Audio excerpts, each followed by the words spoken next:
Arrabbiata! That's the only Italian I know. Arrabbiata. Well, when you have pasta arrabbiata, that means that it's like spicy. Yeah. Ah, the spicy pasta! Yeah, well, you get hit by a spicy lightning bolt.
Porsche, but it's with this class to it, and then the interior details and exterior details, they're really, other than until you get to a level like a Pagani maybe, there aren't any other vehicles that have this level of craftsmanship and artwork throughout. No, I agree. I mean, it's the interior especially. I mean, the quilted leather seats and how it goes across the dashboard, and the quilted leather in the back and the engine bay. It's just like, it's just absurd. And then the engine itself is insane. Every component of the engine feels like an art piece. It's got quilted leather inside the engine bay, which I don't even understand thermodynamically why that makes any sense. It almost doesn't, but it's so cool. I'm glad they've added that.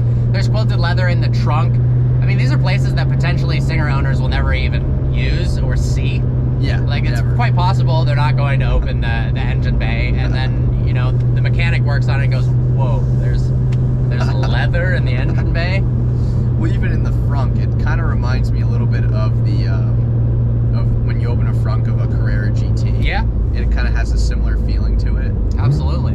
But I think the best part about this car, apart from the art piece that it is the steering and the gear shifter. Yeah. You mentioned both of those. The steering is like probably the best steering car I've ever driven.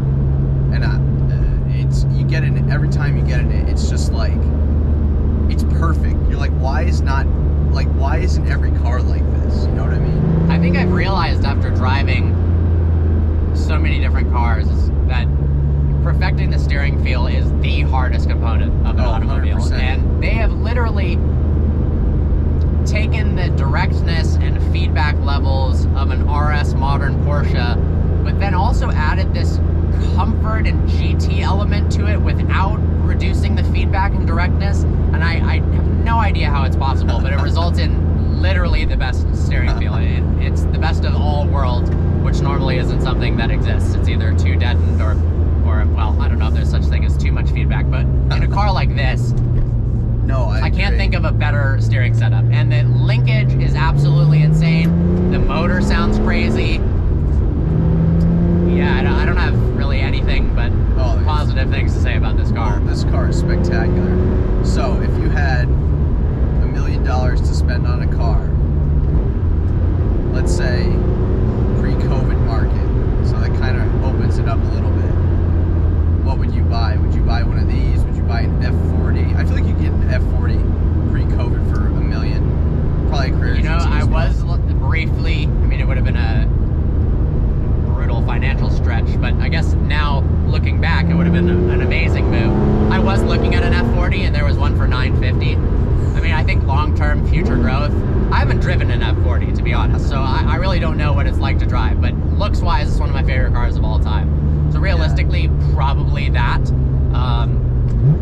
This to me is something where if you had a large collection of cars that have covered the gamut of all different spectrums, from wild, flashy cars to really refined, smooth cars to vintage cars to race cars, this is like a holy grail item. Me personally, if I only had one car, I don't spend the $1 million on just one. Yeah.